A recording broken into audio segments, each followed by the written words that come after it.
बिस्मिल्लाहिर्रहमानिर्रहीम। नाज़रीन अस्सलाम वालेकुम, मैं हूँ इमरान वसीम। नाज़रीन, जैसा कि आप जानते हैं कि आज सुप्रीम कोर्ट ऑफ पाकिस्तान में बानी तहरीक इंसाफ इमरान खान और उनकी अहलिया बुशरा बीबी साहिबा के जस्टिस हाशिम काकड़ की सरबराही में 3 रुकनी बेंच के सामने कोई 5 मुकदमा समाअत के लिए मुकर्रर थे। और आज की इस अदालती कार्रवाई में जो तहरीक इंसाफ के MNA हैं, तहरीक इंसाफ की लीगल टीम, इमरान खान साहब के वकील लतीफ़ खोसर साहब पेश हुए, सलमान सफदर साहब पेश हुए, लेकिन जस्टिस हाशिम काकड़ ने लतीफ़ खोसर साहब जो इमरान खान साहब से मुतल्लिक अदालत में उनकी डिस्क्वालिफ़िकेशन ख़त्म कराने की इस्तदा कर रहे थे, उनके दलाइल पर जस्टिस हाशिम काकड़ ने लतीफ़ खोसा को कैसे नॉकआउट किया और क्या रिमार्क्स दिए।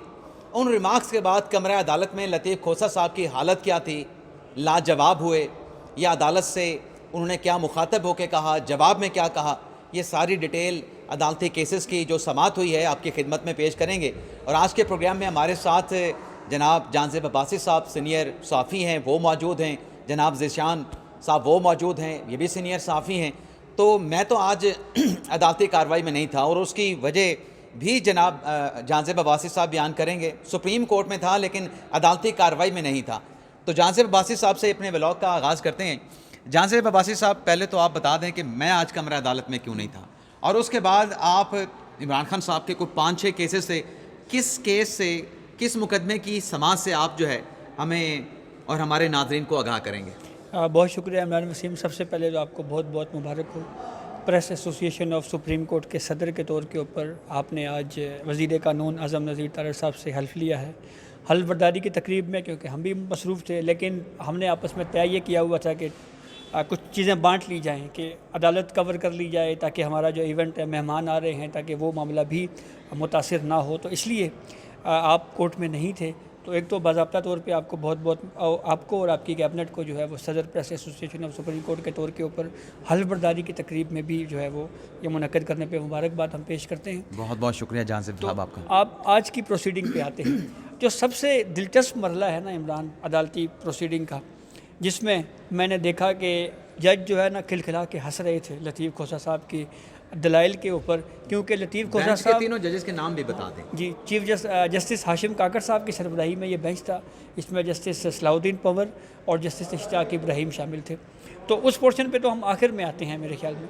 सबसे पहले अहमद रज़ा गिलानी साहब जो कि एडिशनल प्रोसिक्यूटर हैं पंजाब के, वो पेश हुए और उन्होंने ये कहा कि इमरान खान के हवाले से 3 केसेस हैं, जिसमें एक वो प्रॉपर्टी डिस्प्यूट था, 2 और बेल की दरख्वास्तें थी। तो उन्होंने कहा जी कि मुझे इंस्ट्रक्शंस हैं कि मैं ये इन दरख्वास्तों को प्रेस ना करूं। तो उन्होंने वो ज़मानत मनसूखी की दरख्वास्तें वापस ली और वापस लेने के बुनियाद के ऊपर केस ख़त्म कर दिया गया। अदालत ने वापस लेने के बुनियाद पर उन दरख्वास्तों को खारिज कर दिया। जी, वो मामला ख़त्म हो गया। फिर उसके बाद साइफ़र वाला मामला था, जो मेन अपीलें साइफ़र की लगी हुई हैं। इस पर जो स्पेशल प्रोसिक्यूटर हैं जुल्फ़िकार अब्बास नकवी साहब, उन्होंने ये कहा कि साइफ़र का अब जो डिटेल जजमेंट है वो आ चुका है, लेकिन वो अदालती रिकॉर्ड का हिस्सा नहीं है। सलमान सफदर साहब ने भी ये कहा कि हमने शॉर्ट ऑर्डर को चैलेंज किया हुआ था, अब डिटेल रीजनिंग जो है वो इस मामले पे आई है। तो कोर्ट ने कहा जी ठीक है, आप जो डिटेल जजमेंट है वो रिकॉर्ड पे आ जाए तो हम इस केस को मुलतवी करते हैं। वो भी डेट इन ऑफिस हो गया, गैर मुअय्यना मुद्दत तक के लिए मुलतवी हो गया। इसको थोड़ा सा एक्सप्लेन कर देते हैं। जानज़ेब भाई ने यह बताया है कि जो साइफ़र का केस, जिसमें इमरान खान साहब, शाह महमूद कुरैशी साहब को कन्विक्शन हुई और फिर ये मामला गया इस्लामाबाद हाई कोर्ट में, जहां आमिर फ़ारूक साहब ने और जस्टिस मियां गुल हसन औरंगज़ेब साहब ने शाह महमूद कुरैशी और इमरान खान साहब को साइफ़र केस से बरी कर दिया। हाई कोर्ट का ये फ़ैसला अदालत में FIA ने चैलेंज किया। FIA के अपीलें आज समाअत के लिए मुकर्रर हुई। FIA के प्रोसिक्यूटर पेश हुए जुल्फ़िकार नकवी साहब। उनकी तरफ से ये बताया गया कि ये जो हमने अपीलें फ़ाइल की थी, ये जज अबुल हसनात ज़ुल्करनैन का मुख्तसर फ़ैसला था कन्विक्शन का, इमरान खान के ख़िलाफ़, बुशरा बीबी साहिबा के ख़िलाफ़, फिर इस्लामाबाद हाई कोर्ट का भी मुख्तसर फ़ैसला था। तो हाई कोर्ट के मुख्तसर फ़ैसले के ख़िलाफ़ हमने अपीलें फ़ाइल की थी। अब चूँकि डिटेल जजमेंट आ चुका है आमिर फ़ारूक साहब का, मियाँ गुल हसन औरंगज़ेब साहब का, तो हम उस डिटेल वजूहात के सामने आने के बाद, तफसीली फ़ैसले की वजूहात चूँकि सामने आ चुकी हैं, तो हम एडिशनल जो ग्राउंड्स हैं, एडिशनल ग्राउंड्स लेना चाहते हैं कि क्यों सरकार ये चाहती है, FIA चाहती है कि जो इस्लामाबाद हाई कोर्ट का फ़ैसला है उसको बरकरार नहीं रखा जा सकता। तो हमें एडिशनल ग्राउंड्स जो हैं वो सुप्रीम कोर्ट में जमा कराने, अदालती रिकॉर्ड पे लाने का मौका दिया जाए। जिसके बाद अदालत ने FIA को मौका दिया, उनके प्रोसिक्यूटर को कहा कि ठीक है कि आप एडिशनल मारूजात अदालत में जमा करा दें, ये केस फिर आइंदा तारीख किसी मुनासिब तारीख पर इसको टेकअप किया जाएगा। तो ये हेयरिंग हुई है साइफर के हवाले से। इस दौरान जब ये साइफर केस कॉल हुआ और जुल्फ़िकार नकवी साहब ने कहा कि हमने डिटेल जजमेंट जमा करानी है, तो सलमान सफदर साहब भी आ गए रोस्टम पे। तो जस्टिस हाशिम काकड़ ने कहा सलमान सफदर साहब आप क्यों? तो उन्होंने कहा सर मैं चूँकि कोर्ट में मौजूद था, ये केस जो है वो कॉल हो गया, लेकिन मुझे नोटिस नहीं हुआ। तो उन्होंने कहा जब नोटिस नहीं हुआ तो फिर आप क्यों, आप चाहते हैं कि हम आपको नोटिस करा दें, लेकिन ये है कि हम आपको नोटिस तो करा देंगे, अभी हमने डिसाइड भी करना है कि केस मेंटेनेबल है या नहीं। उस पर सलमान सफदर ने कहा नहीं सर नोटिस अभी मुझे ना कराए, और फिर जो है वो गैर मुअय्यना मुद्दत के लिए केस चला गया। अब आपने सलमान सफदर के रोस्टम पे आने की बात की है, तो मुझे जो बाहर ठहर के पता चला कि सलमान सफदर के साथ भी हाशिम काकड़ साहब का बड़ा दिलचस्प मुकालमा हुआ। अच्छा, वो वो मुकालमा आप बताएं। इसी मामले पे, नोटिस वाले मामले मेरे ख्याल से मुकालमा हुआ कि वो जो मीडिया के ऊपर आप बिजी रहते हैं सलमान सफदर साहब, अच्छा, तो नहीं मैं वो नहीं सुन सका, वो आप बताएं अगर आप। मुझे किसी दोस्त ने बताया, पूरी तरह से तो सुना नहीं। जब वो रोस्टम पे मौजूद थे तो हाशिम काकड़ साहब ने उनसे कहा क्योंकि आजकल मीडिया पे बहुत ज़्यादा चीज़ें तहरीक इंसाफ से, इमरान खान साहब से मुतल्लिक चल रही हैं, तो आप मीडिया पे भी बहुत ज़्यादा आ रहे हैं, तो आपकी वहाँ पर भी मसरूफियत होगी, तो ये केसेस की तैयारी करने में भी आपको शायद दिक्कत हो, आपके पास वक्त ना हो। तो ये बात हाशिम काकड़ साहब ने आपको टाइम दे देते हैं, टाइम दे देते हैं, टाइम दे देते हैं। अच्छा, अब आए असल केस के असल ऊपर, केस पे आप जो आज के मतलब सारी अदालती कार्रवाई की कहानी है, जिसमें जज साहबान जो है वो कमरा अदालत में लतीफ़ खोसा साहब के दलाइल पे खिलखिला रहे थे। लेकिन आगाज़ आप करें, जो लतीफ़ खोसा साहब ने पहले अपनी कहानी डाली, अपने दलाइल किए कि हाई कोर्ट ने जी ये कर दिया, मैं तो उनसे ये कह रहा था, उनको ये करना चाहिए था, लेकिन उन्होंने जी हमारे अगेंस्ट कर दिया। और ये वो केस है जिसमें पहली दफ़ा इमरान खान जेल गए 5 अगस्त 2023, तोशाखाना फौजदारी केस। जज हुमायूं दिलावर का फैसला। दिलावर साहब का फैसला। अच्छा, इस फैसले के खिलाफ जब PTI इस्लामाबाद हाई कोर्ट गई तो इस्लामाबाद हाई कोर्ट ने इमरान खान को 3 साल के लिए सज़ा दे दी कि जेल में भेजा जाए उनको, और प्लस जुर्माना कर दिया हुमायूं दिलावर ने सेशन कोर्ट में। सेशन कोर्ट ने।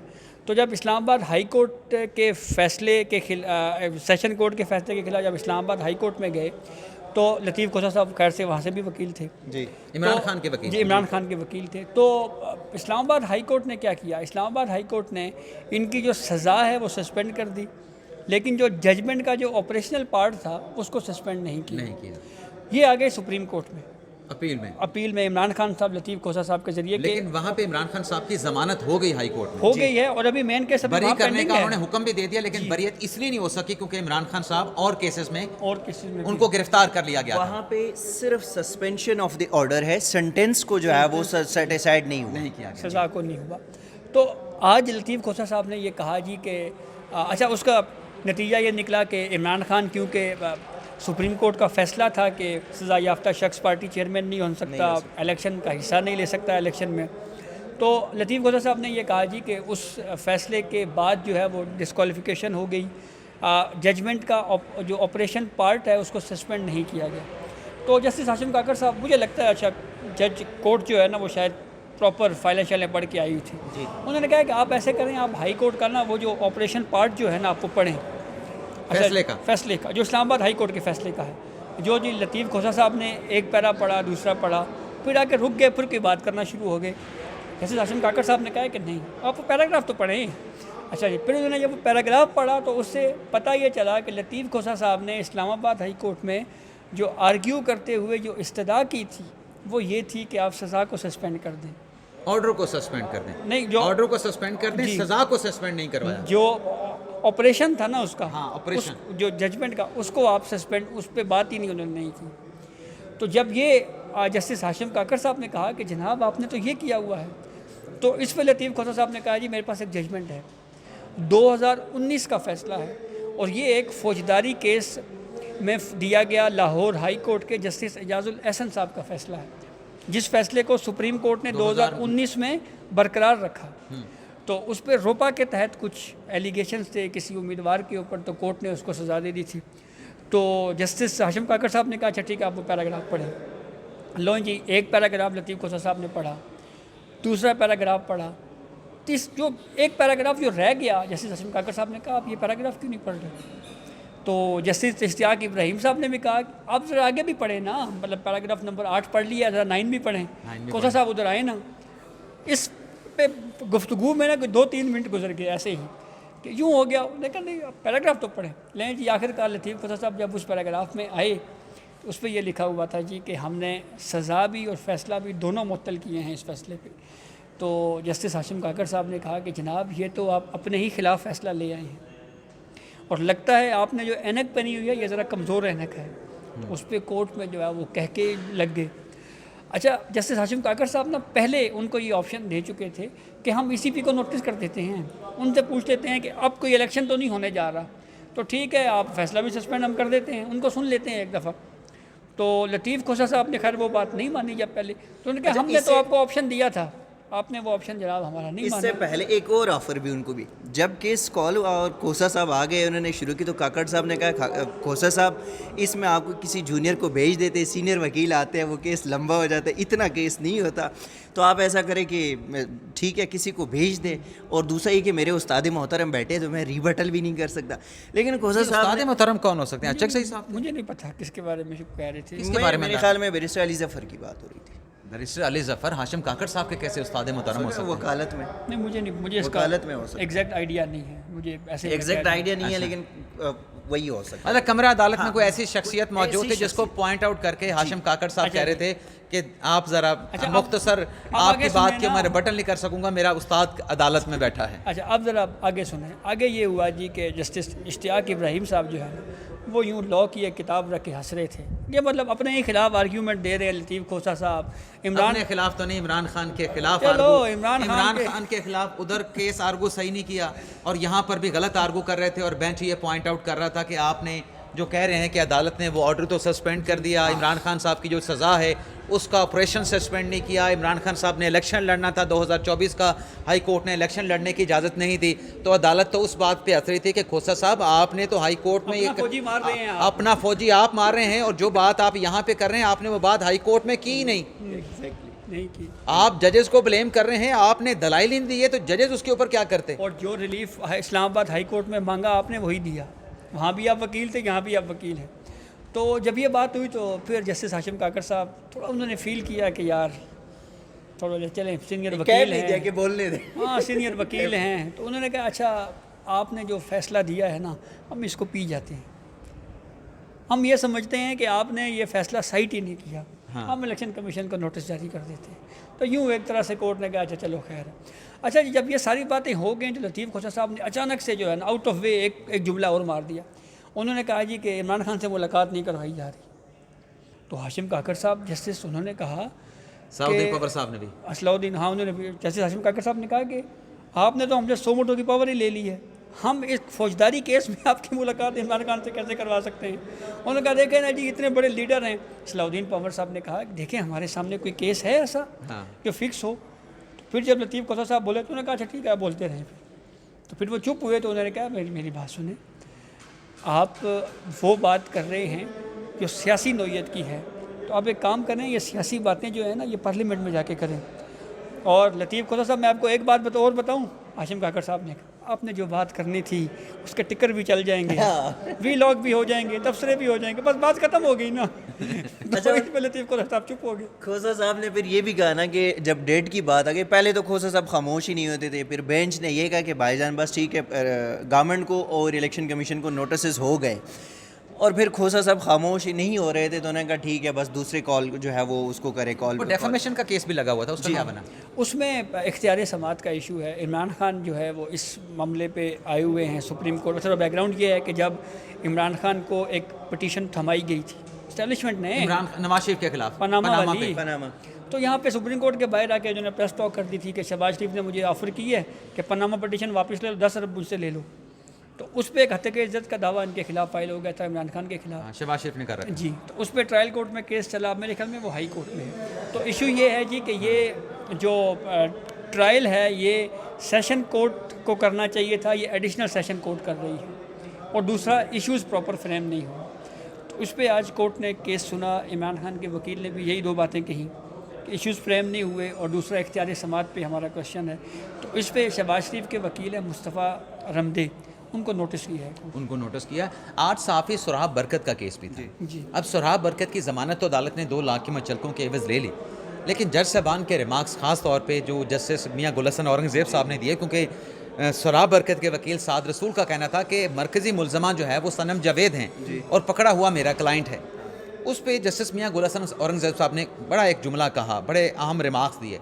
इसी तरीके से अफ़गान साहब ने भी 2018 के इलेक्शन के ऊपर कोई बात की है, वो ज़रा बताएं नाज़रीन को। जस्टिस नईम अख्तर अफ़गान साहब ने तो ये बात कही कि जो RTS 2018 का अगर ना बैठता तो ये जो 5th जनरेशन वाला जो इस वक्त जो हम मामला देख रहे हैं ये इस वक्त जो है वो हमारे सामने ना होता। जस्टिस मियाँ गुल हसन साहब ने एक बात ये कही कि सनम जावेद के बारे में कि ये लगता है सबको जो है वो मरवा के रहेगी या फंसवा के रहेगी, कोई इस तरह का कोई ऑब्जर्वेशन उनकी तरफ से जो है वो दी गई थी। इसी सनम जावेद को जब 9 मई मुकदमात में ये अरेस्ट है तो उनको ज़मानत पे बाहर निकले और फिर गिरफ्तारी के मामला थे तो इस्लामाबाद हाई कोर्ट के जस्टिस मियाँ गुल हसन औरंगज़ेब ही थे जिन्होंने सनम जावेद को ज़मानत दी थी। और कोर्ट में तब भी कहा गया था कि आप उसके वकील को कहा था कि अपने मौकल को कहे कि अपनी ज़बान थोड़ा समझाए, अपनी ज़बान थोड़ा सा बंद रखे, ज़बान पे कंट्रोल करे। तो आज भी उन्होंने कहा ये सबको मरवाएंगे। बल्कि मेरे ख्याल में हाई कोर्ट में ये भी बात हुई थी, मैंने इनके कुछ टिकटॉक की वीडियो देखी हैं या रील्स देखी हैं मैंने, ये गुल हसन औरंगज़ेब साहब ने जो कमरा अदालत में कहा था जिसमें वो मेरे ख्याल हम भी देखते रहते हैं, वो गालियाँ शालियाँ, वो इनकी चूँकि ज़ाहिर है उनकी इस वक्त की जो ज़बान चल रही थी वो मियाँ गुल हसन ने खुद कहा कि उसकी जिस तरह ज़बान है उस पर उसको कह दे कि कंट्रोल रखे, संभाले, तो वरना ये मामला इसी तरह चलते रहेंगे। और आज भी वही जज जो कि उसको बैकग्राउंड का टोटल पता था तो मियाँ गुल हसन साहब ने आज भी कहा कि ये सबको मरवा के छोड़ेगी बाकी, क्योंकि ज़ाहिर है। लेकिन एक और बात में नईम अख्तर अफ़गान साहब ने कही कि ये जो पीका का कानून है इसका इतलाक़ हमें पता है कि ये किस इदारे के बारे में बात की गई, और पीका का जो कानून है अदालत ने कहा नईम अफ़गान साहब ने कि ये सिर्फ़ एक इदारे के लिए इस्तेमाल हो रहा है। और उन्होंने ये भी कहा कि जो हम जजेज़ हैं हमारे मुतल्लिक़ भी सोशल मीडिया के ऊपर बात होती है, वो शायद कुछ व्लॉगर्स की बात कर रहे थे, कुछ इन्फ्लुएंसर की बात कर रहे थे जो अदलिया को, जजेस को टारगेट करते हैं, उन्हें हदफ़ तनकीद बनाते हैं, बल्कि कुछ तो हदफ़ तनकीद से बहुत आगे चले जाते हैं, उसे तनकीद भी नहीं कह सकते। तो उन्होंने कहा कि ये एक इदारे के लिए तो हो रहा है, लेकिन जो हमारे ख़िलाफ़ सब कुछ होता है उस पर इदारे ने आज तो कोई कार्रवाई नहीं की, उस पर इदारे ने कोई एक्शन नहीं लिया। तो ये थे आज जो सुप्रीम कोर्ट में अहम मुकदमात लगे हुए थे। एक अफ़गान साहब के बेंच में साफ़ी सराब बरकत की ज़मानत का, उसकी ज़मानत होगी। बाकी इमरान खान साहब के जो केसेस, बुशरा बीबी साहबा के जो केसेस थे वो हाशिम काकड़ साहब की अदालत में लगे थे, जिसका जो अहवाल है वो जनाब अपने जांज़ेब अब्बासी साहब ने बताया और कुछ हिस्सा जनाब ज़ीशान साहब ने भी उसमें डाला है। तो आप देखने वालों से इजाज़त चाहते हैं। अल्लाह ताला हम सब का हामी नासर हो। अपनी दुआ में याद रखिएगा। अल्लाह हाफ़िज़।